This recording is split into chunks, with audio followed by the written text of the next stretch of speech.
without the jargon, without just saying it, without the rhetoric, without the hankerings and how it expresses itself and hopefully gets transformed, without, the hypeness of it, without just the words of it, without,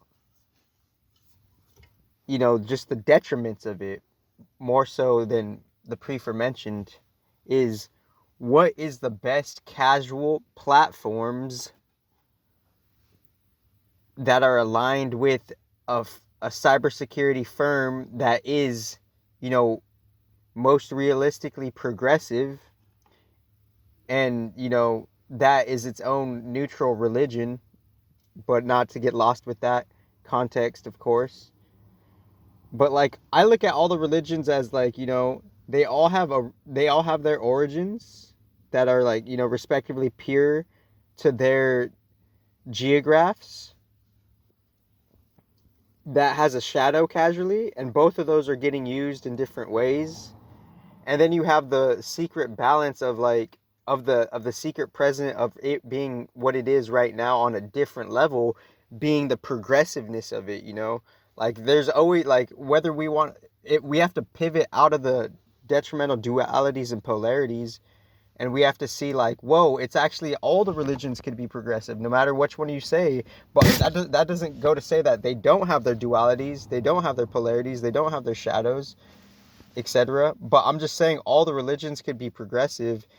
And it's not even about just religion in itself, it's about these like high-end industry organizations such as, where cybersecurity respectively is ultimately coming from is a mystery we could unlock. How it's, being held together and put together and retransformed as it is right now. So within, so all like, all like the mainframe, you know, um internet protocol addresses, they're all like dependent on something of, being in a parallel synonymous relationship with a firm of cybersecurity, respectively. So, which platforms, regardless of the hype, as I said, and the rhetoric and etc., and like, the false labeling and the unfair, constructs, whether they want to energetically have that realization or not, is not up to me.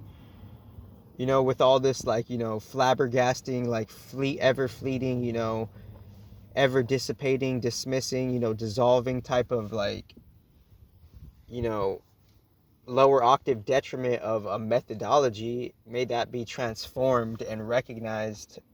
And what do I really mean by that? What I'm talking about is, without, that which is like distorted and fragmented, which because I've written a lot on like, the internet.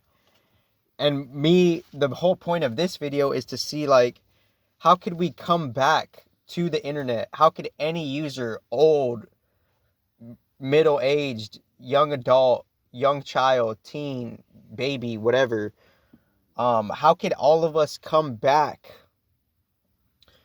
to the internet and us feel safe, us feel secure, us feel fair, and the most realistic approach with, with casually, it is with updated politics, because this is the truth, this is the rawness of it. So what could we do, regardless of our age status or status? What could we do to come back to the internet to feel safe, secure, and fair? Because if you're participating regardless of your status with anything, wouldn't you want that to have like some sort of like, fair exchange? And maybe it is, we just can't see it, we can't see the rawness of it. And that's always like, all of this, it's always been happening, like all this chakra work, it's always been happening, it's just being revealed simultaneously, it's being updated. So what I'm really trying to say is like, what platforms, regardless of their hype and their like, their fragmented label system at that, which is like, just putting it like softly, because like ultimately, like, the code does have a foundation, period, but that's a different conversation. Like, what could we do to go back to the internet to feel safe, secure, and fair? Like, so platforms, regardless of their own rhetoric, they would have to align with a balanced, progressive firm of cybersecurity, respectively. And within that, that cybersecurity firm is ultimately aligning and offering any platform within how it's offering, a balanced connection, and where, their platform could have, and their users could be in a domain of real safety and security, respectively. And what do I mean by safety and security? It being with and without policies, because without the policy, it just is what it is. It's self-creating, it's self-organizing, it's self-preserving. It's doing the work and the update and the change in real time, respectively, already. And within that, it's like,